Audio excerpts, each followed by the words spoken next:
Welcome to Disruptive Successor, a show for next generation leaders in family businesses and entrepreneurs who want to disrupt the status quo and take their existing business to a whole new level. We all know that what got us here isn't going to get us there. This show will provide inspiration, advice, and resources to help you create massive impact. This podcast is sponsored by myself, Jonathan Goldhill, and my company, the Goldhill Group, where we provide coaching for growing companies. I'm Jonathan Goldhill, and my purpose is simple: to guide entrepreneurial leaders in family businesses towards more freedom and fulfillment. I want entrepreneurs to get clarity around the changes that will make them and their businesses more successful so they can experience the same freedom I've enjoyed in my life. Our proven practices challenge business owners to think differently about their business and how they're running it, and quite literally become game changers in our clients' companies. Learn more at thegoldhillgroup.com website, where you can schedule your free strategy session.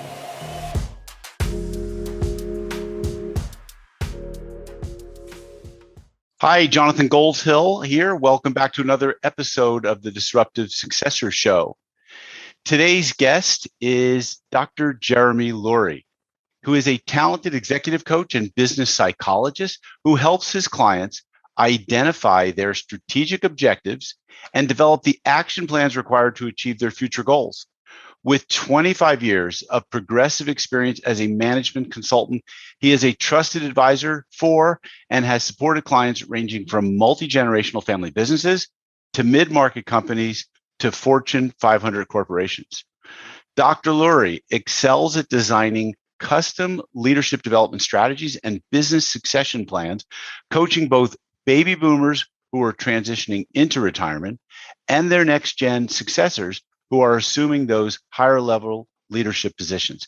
His clients regularly acknowledge his ability to get them unstuck and guide them to the next level while doing so in a way that is compassionate, supportive, authentic, and helps them achieve their strategic objectives. Jeremy, welcome to my show today. Thank you. Really appreciate the invitation to be here and looking forward to it. You know, it's great to have another family business coach, advisor. You're an organizational psychologist. We're close to each other. You're in Malibu, California. And it's great to know we have a community of support and that we have listeners who are really interested in some of the challenges they face in family businesses. And so something I want to start off with you today is an area that I know you have more expertise than I, and have done more of this, and that is succession planning. You know, I want to talk a little bit about, I want to ask you, what does that process look like? What are some people's assumptions about what it looks like? And, you know, if we can also jump into like where and when, like, you know, what are the indicators that suggest now? Because I find people always come when it's too late, like they're ready to exit. So let's talk a little bit about how you approach succession planning with clients. Sure. Thanks. And, you know, yes, I have a background in family business. That's definitely my passion. One client calls it my calling. So we can talk about family business today, but let's just start with business in general. Doesn't matter if, you know, parent-child is the handoff we're talking about, or, you know, professional leaders. And coming off of this last year of COVID conditions, we're seeing much more of this now, probably than ever before, where baby boomers who thought they'd work another 3, 5, maybe 10 years are saying, I think I've had enough. And so my first response to you, Jonathan, is yes, you can sort of do this overnight. It's not ideal. You know, I talk about an 18-month window typically as sort of my insurance policy. I want to get through enough time to mentor my next-gen successor. I want to sit by his or her side and shadow and consult and advise before I truly disappear. And so I'll walk through 5 distinct phases that we typically use. But again, I'll highlight, if there is that, you know, heart attack, stroke, you know, God forbid that something really drastic happens, of course, we can shorten any of the cycle. But in an ideal state, if we're planning early, we start with an initial phase of just committing to it. If I am, you know, senior and I want to retire by January of 2022, or January of 2023, just starting there and sort of defining our time frame. And then obviously identifying who that successor might be, whether it's my son or my VP of operations, depending on our business structure. And as we move from initial planning into our next phase of leadership coaching, we're now engaging with that next gen, starting to figure out what are the business requirements for, I'll just talk about CEO as our position for the moment. We could talk about a CFO or head of ops or anything else. But if we're talking the CEO, what does our company need of the next CEO? Because what got us here may not get us there for the next 25 years or 50 years. And so looking at business requirements and job fit is really important. And then talking to that next gen, because we talk about generational differences. You know, folks like my father, the baby boomer, it was very much up and out. Take every promotion you could, make more money, provide for family. But as a Gen Xer, I'll tell you, work-life balance means something different to me. And I may not be interested in being CEO. I maybe want to be the soccer coach or things like that. And so that's that engagement, starting the development of helping that person learn what it is to run a company or perform in that function if it's not the CEO. Let's just digress for a second, though, before. Sure. So you've gotten to the second of 5 stages or phases of this assignment.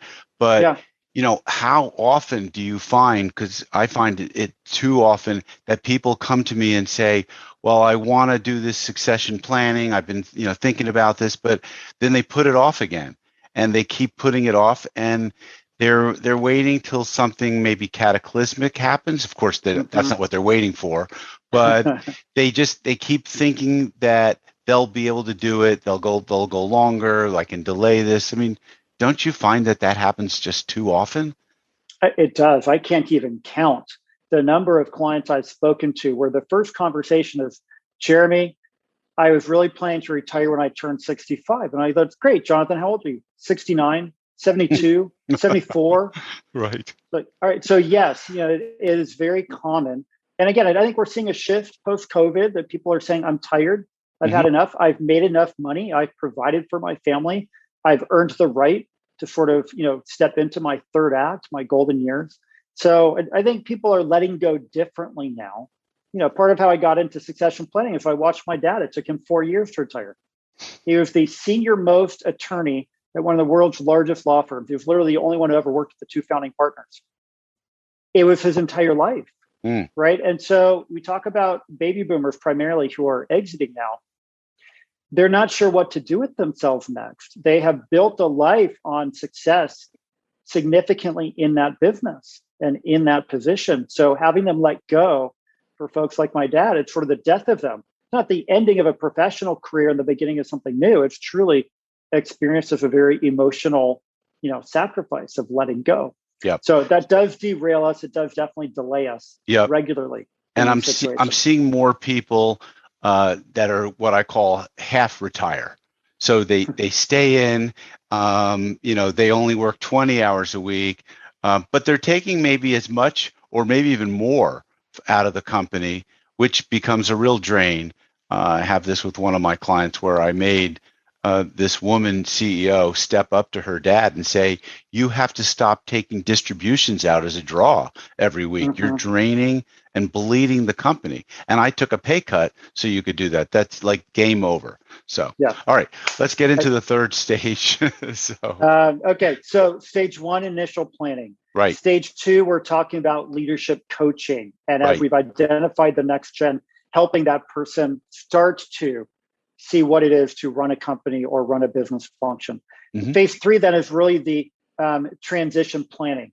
So we're looking at management responsibilities. And again, if it's the CEO, could be responsible for business development and sales and customer relationships, could be responsible for finance and the person who actually signs the checks for the banks. If we're talking head of operations, again, a whole other set of functions. But we need to start planning the transfer of those responsibilities from the current leading gen in that role to the next gen successor. And I like several months, if not, a few quarters to plan that out. If I'm junior and I've never looked at a P&L before, it's going to take me some time just to learn finance, let alone learn our operations, learn all of our customer relationships, learn our banking. And so transition planning can be a good period of time And then we get So into let's talk about that for a second. I want to pause because Sure. I've just realized what may be a disconnect for our clients, the baby boomer, who is looking at that and kind of thinking like, wait, this shouldn't really take very long. Like that's just a flip of a switch. Because in their mind, they've been doing it for so long. They think that the child either is going to get it right away, and so it's just a flip of a switch, or the flip of the switch goes the other way. Hey, my child's never going to learn this stuff. They don't understand. I've been doing it. I don't trust them to be able to do it. And so I don't think they have an appreciation for how long it takes. You said several months to several quarters to make that transition, because that switch is literally a sticky switch, if you will. Right. You know? So I was sitting with an 80-year-old patriarch / CEO yesterday here in Los Angeles. And in his mind, no one can do what he does. of course. And he may be right. He has a huge job. He has a very complex business that he's developed over the years. And by years, I mean decades, right? Mm-hmm. And so he may not be able to replace himself with one person. It may take 2 or 3 people to do that job. And so you're correct that on one end of the spectrum, folks won't let go because they don't think anyone can do it. On the other hand, they let go and say, Jonathan, why haven't you figured this out yet? Why are you getting it wrong? Right. And there's no patience Right. for seeing that through. Right. But again, that transition planning could take several months, if not several quarters, to be complete. That does get us to the 4th stage of post-transition. Right. But because entrepreneurs hate process, Jeremy. That's why. So they think of themselves as entrepreneurs and they hate process, just like get it done. And for the most part, our entrepreneurial clients, they just figured it out on their own. Right. Why are you telling me I have to turn from being a manager to being a mentor? Why do I have to teach you how to do this stuff? I figured it out. You should figure it out too. Exactly. But again, that's where I talk about my 18-month window in the insurance policy. You could say, I'm now retired. Jonathan, you're my CEO. Good luck. And we're done.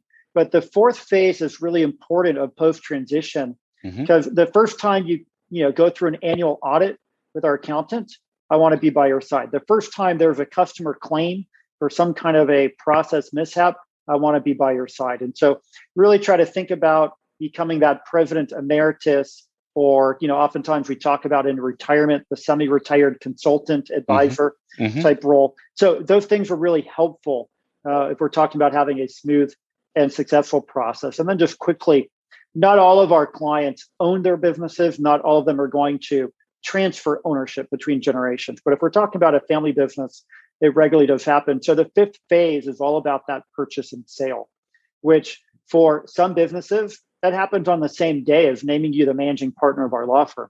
But if we're talking about an asset-rich manufacturing and distribution company with $100 million of equipment and facilities, whatever, that could take years before that purchase is complete. So we hold it out as sort of a 5th phase that, we often get bankers, attorneys, accountants, other advisors involved in helping structure those deals.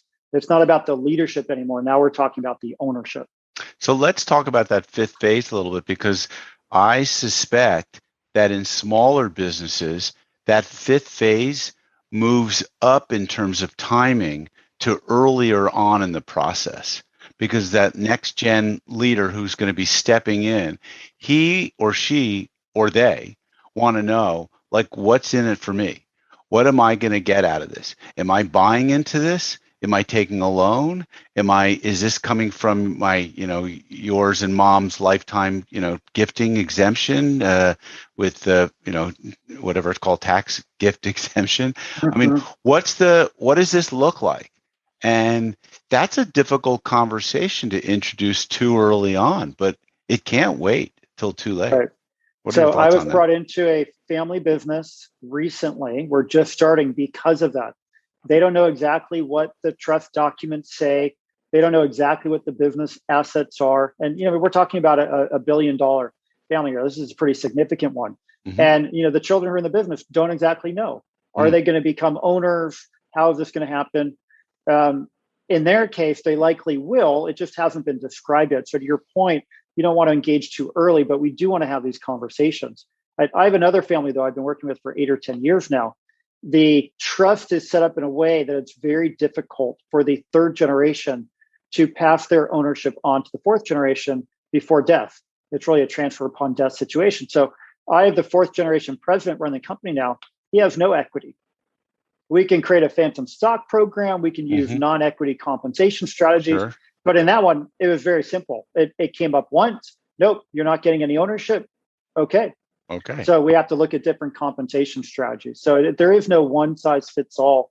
It's really going to depend on each situation. Is it a professional corporation? Is it a privately held company? Is it a family owned and operated business? How do we want to transfer ownership? Because you could retire and still be the majority owner of our company.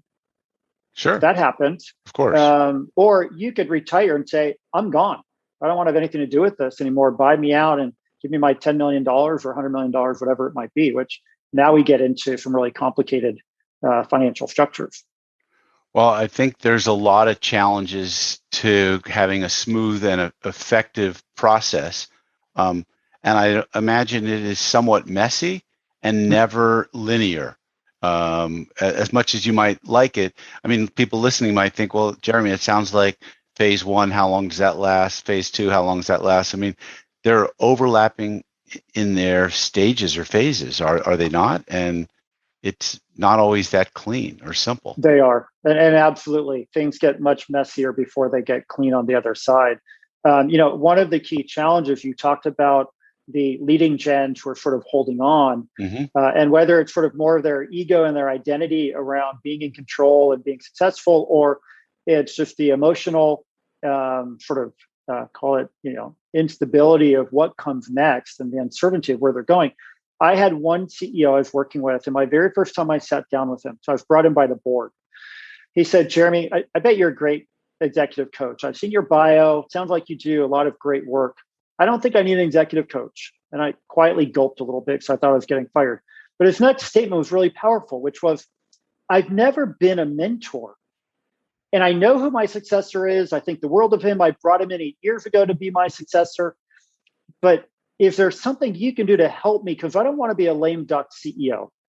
I don't want to sit around and be the old guy in the corner. I want to really help support my successor. And I just don't know what that looks like. And so part of the challenge is just helping that leader in transition come to terms with what's happening, and then sharing a process like I was laying out before that's a little bit more straightforward. Sometimes our challenge is just we don't have a next gen in place, right? We have a kid in the corner because it's a family business. And so you would think that junior is going to step up, but maybe junior is not a good fit. Or you may have multiple candidates. I had one client where the CEO came to me and said, I want to be gone in 90 days. Now, to his credit, they've been working on it for 6 months in sort of subtle ways. So it was really more about a 9-month transition to his 70th, birthday and retirement party and things like that. But they had 3 candidates, a, EVP of sort of program development and sales, a CFO and a COO type people. And so who's the right one? And we had to start with figuring that out, the assessment on those 3 candidates before we could proceed. So lots of challenges. It's a very emotional journey. That almost sounds easier than dealing with the situation where you have only one child and that child is not really qualified. Well, we regularly get brought in to help train up that next generation. And at some point, people always ask, well, what if they're not a good fit? I'll call it out. I have folks who I don't think are the epitome of CEO or CFO or COO, whatever role we're talking about, but they can be good enough or you can train them in the technical skills. They have the right heart, the right passion, what have you. And so not everybody is going to fill the shoes of who they are succeeding. And that's not what I want. Right. I was talking about the lame duck CEO. Everyone said, well, no one could do what Bill did. I don't want someone to do what Bill did. Bill got the organization through the last 30 years. But where are we going in the next 30 years? Which you talk about disruptive, changes in organizations. That is what we need to talk about today. Of how do we drive innovation through this process? Not how do we repeat the past? Right. So let's before we get to that, because that's the next topic I want to talk about, is how do we get the baby boomers to shift their mindset and empower their children and other next gens to take over? Like, what can we do better as coaches? What can they do better as owners that know that it's time for them to pass the baton? What are your Yeah, thoughts? it's a really good question. I'm going to talk about the non-family business first and then the family business. Because in the family business, we still have the same scenario. I'm working with a very senior level executive. He's been with his global tech company for more than 10 years, but people still know him as sort of that junior engineer who came up to the ranks to be manager, vice president, what have you. He could run the company, but people still see him as the junior engineer. So when you talk about mindset shift, we need to be present to where people at today. Folks do role appropriate work. If this person I'm talking to acted like the CEO 3 years ago, he would have been fired. Until he gets named the successor to the CEO, he has to act in the role that he's been hired to do. Sure. That gets exacerbated in a family business because I've got the family business, the two next gens, the co-president brothers, they're roughly 50 years old. Their father has known them for 50 years, has seen them wrap the car around the tree, has seen them, drop out of college, has seen them do whatever they've done in their lifetimes to where they still show up as kids. And by the way, these folks still call dad in the office. So they reinforce that familial relationship and that connection to the past and the history. So until we can help elevate our next gens, and by the way, for all the next gens listening, until you really step up as business partners and thought leaders and drive strategy for the company, it's really easy for you to think of you as the kids or the not quite good enough to run the company. So part of our work is to develop that leadership capability, give them a voice in that C-suite, help them talk about their vision for the future so that the moms and the dads or the professional leaders really do see them as the executives that they are becoming, not as the children or younger generations that they maybe have been in the past. I so agree with that. And my approach has been to focus on that next gen because, look, you guys as next gen leaders are more coachable. You're younger, your minds are more open, you're hungrier probably, hopefully you're more humble. Arrogance is going to get in your way if that's something that if you're not humble, your arrogance is going to come and bite you really badly. Seen it happen too many times. So what you need to do is level up your skills. And that's why I like really working, Jeremy, with the next gen leaders, because they're willing to read, they're willing to learn, they're willing to take on the challenges. I love the conversations I have with the older generation because I feel like I could have, it's like literally sitting around having a cigar and a scotch and really comparing notes. But the job, I think, is you guys, you younger gen folks, you can only change yourselves. When you get the maturity to realize you can't really change others change themselves when they want to, if they want to, that the only thing you can do is level up your skills so they stop seeing you as son or as junior and they start seeing you as an equal. And you'll know maybe one of the telltale signs is they'll start calling you by your first name and you'll call them by their first name in and around the office so that it's not dad and son. That's not the role that you're in when you're at work. So I completely agree. Yeah. So that's one thing that you guys need to do as the next gen is you need to prove yourself to them. And and you need to be not prove yourself according to what their benchmark is for approval and acceptance, because you'll never maybe reach their benchmark because they'll keep raising the bar. You need to be an adult and know what is the right benchmark. And that's why working with a coach who's got some outside objectivity on what a CEO looks like and does and how they act, you can get validation from an outside person. So important. So, okay.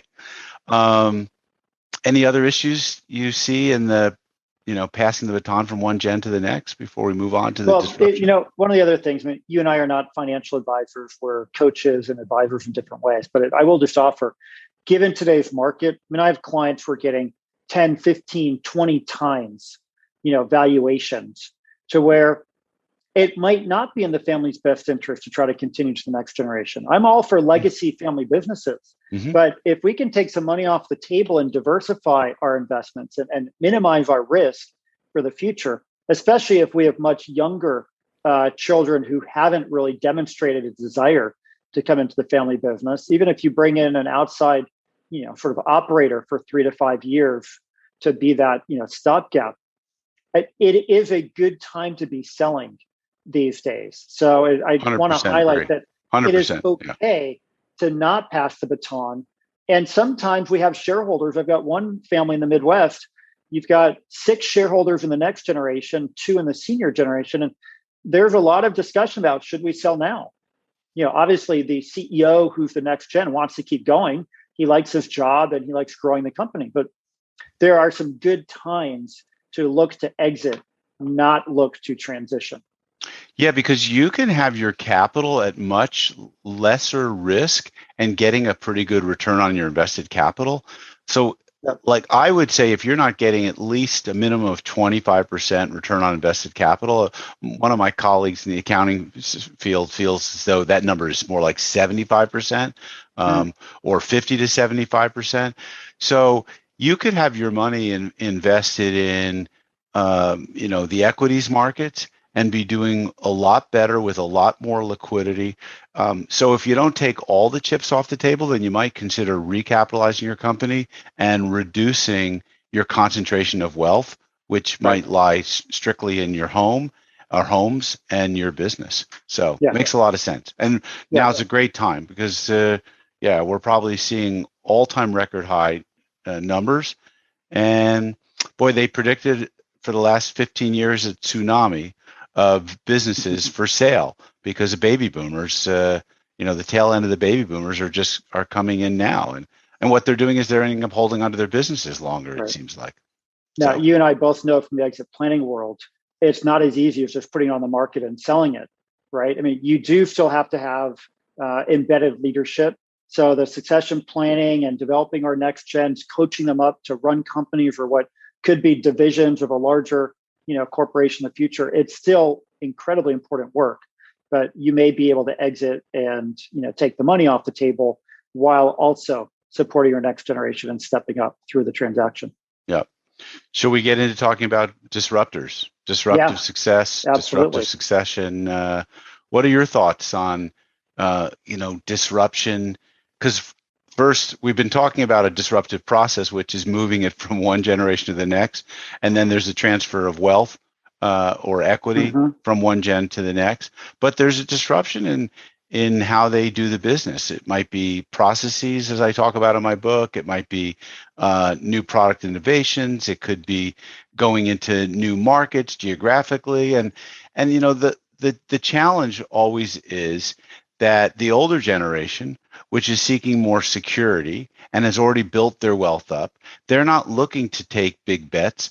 The 30-year-old, if you're the next gen leader, you're willing to take bigger bets. You may have more of a business mindset than your baby boomer parent or more entrepreneurial bent. And so you're willing to quote unquote bet the farm.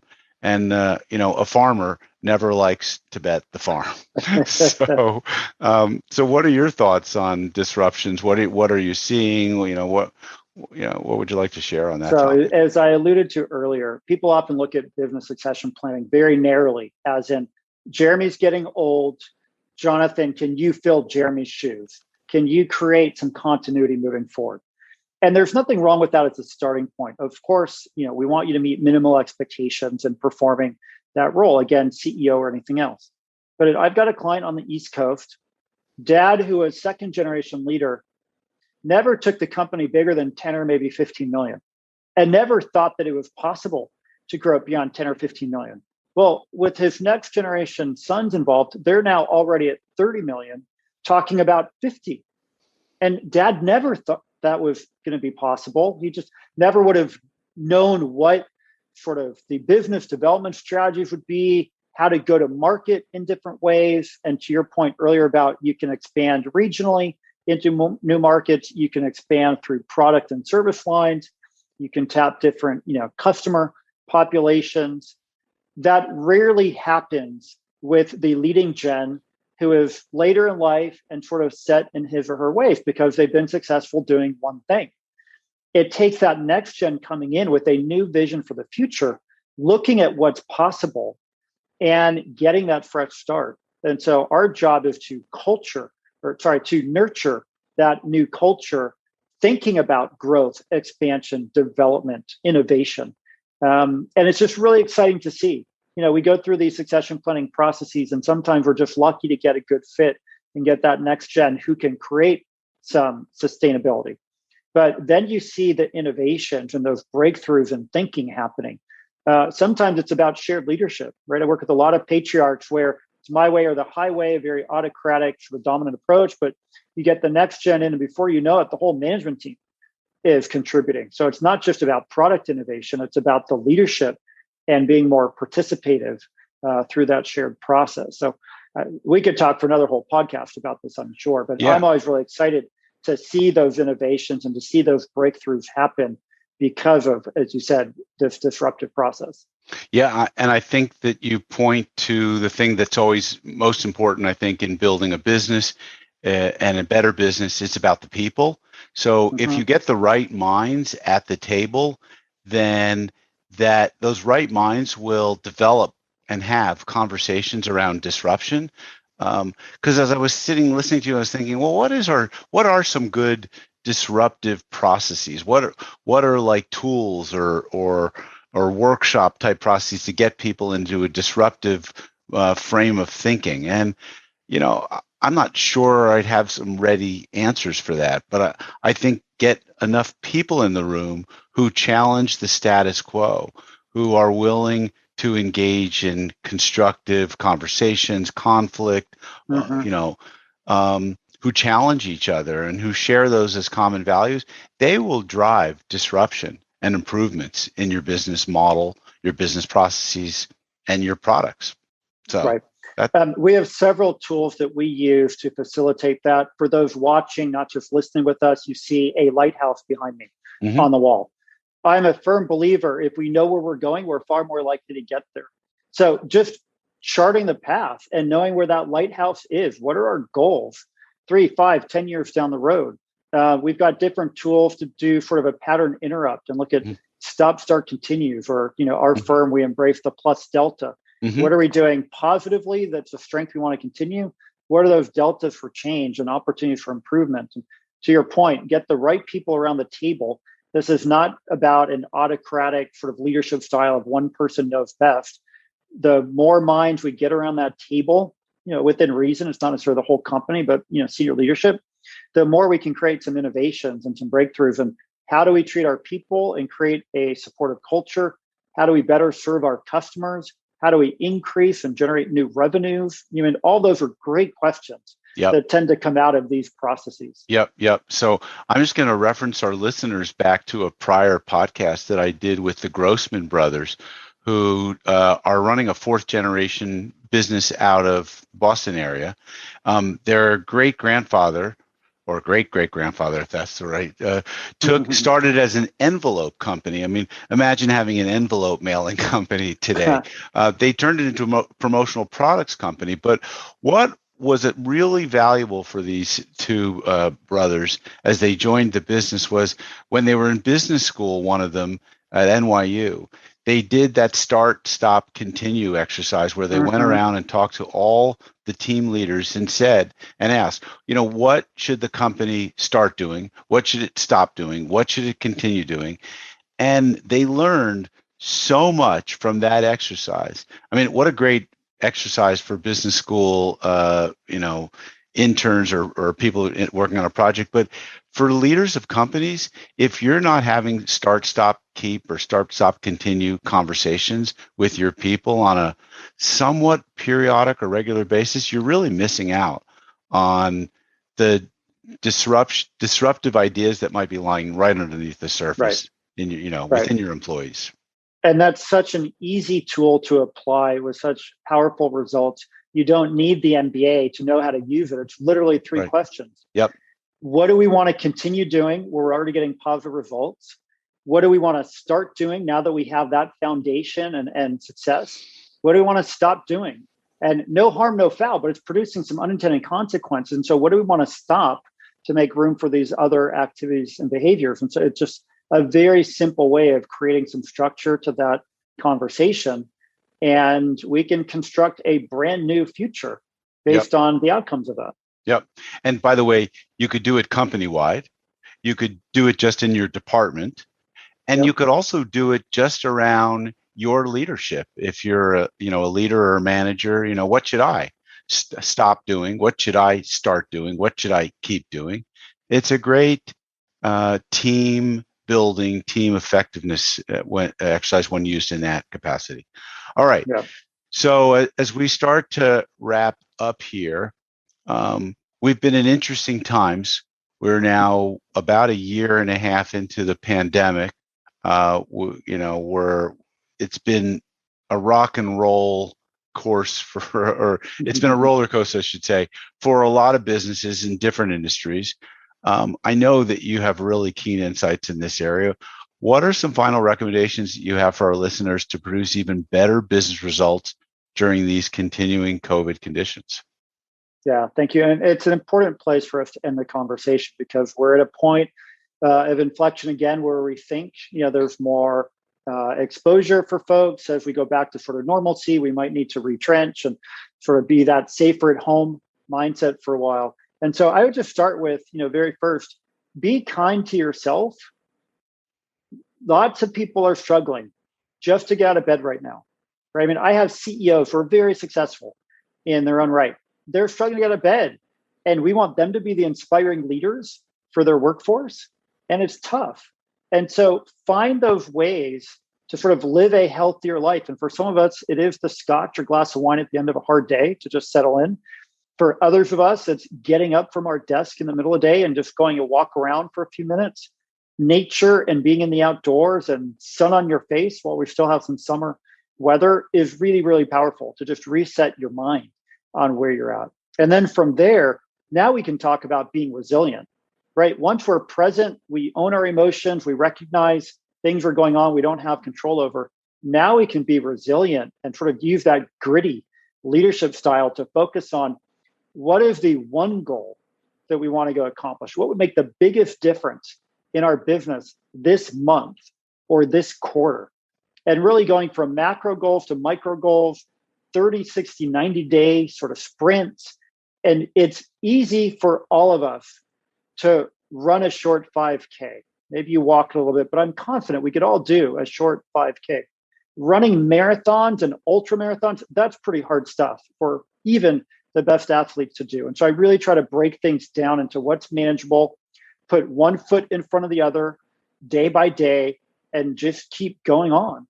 But again, be kind to yourself, be kind to others around you, especially your teammates and your workforce, because everyone's going through the same heartache. And whether you are on premise and working back at work or you are remote at home, people are still struggling. So just sort of recognize that and give people the space to experience what they are, but then also sort of bring the focus to your business so that people can get that one thing done and in that next 30-day window before you move on to something else. Yeah, I think that's really sage advice. So one thing that I always tell my clients is to focus on their number one thing, and not to the exclusion of everything else, but to make it preeminent in their minds. It's the most important thing.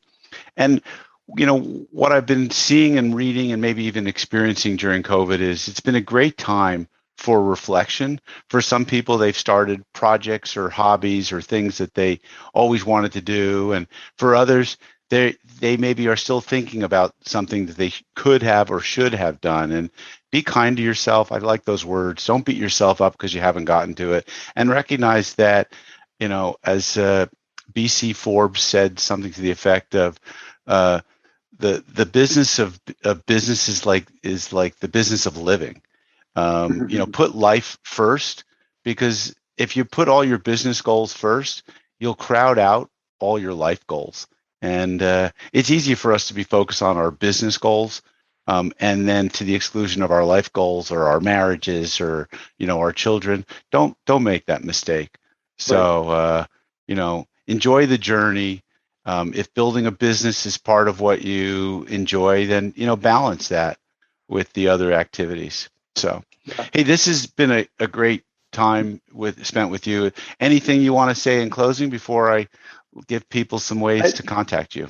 Yeah, just one final thing as we get back to succession planning where we started. I'm a firm believer in the transition timeout, as I call it.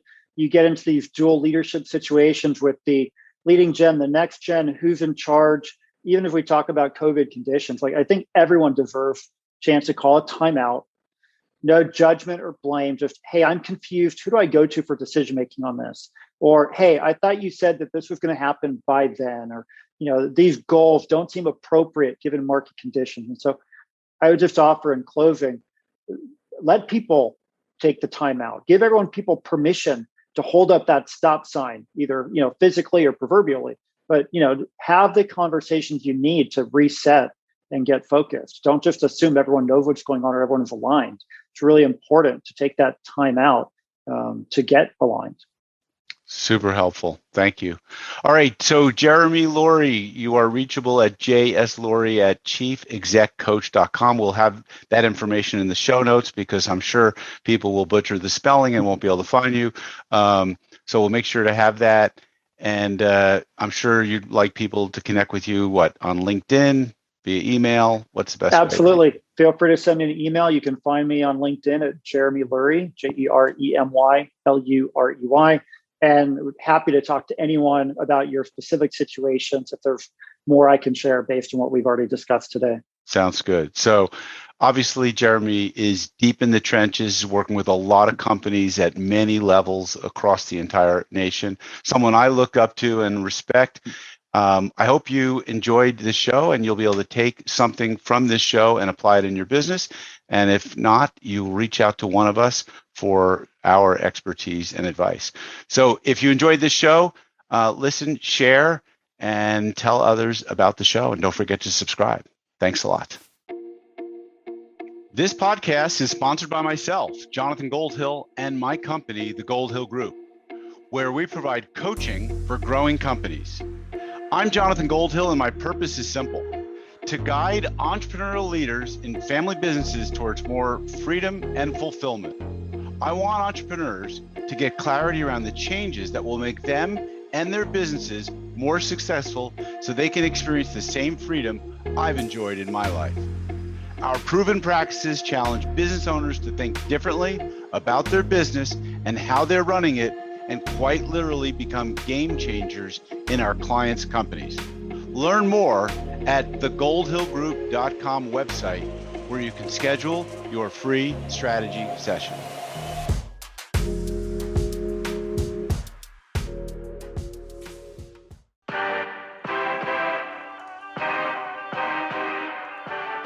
Thank you for joining us on the Disruptive Successor Podcast. If you enjoyed today's episode, please subscribe, review, and share with a friend who would benefit from the message. If you're interested in picking up a copy of my book, Disruptive Successor, go to disruptivesuccessor.com.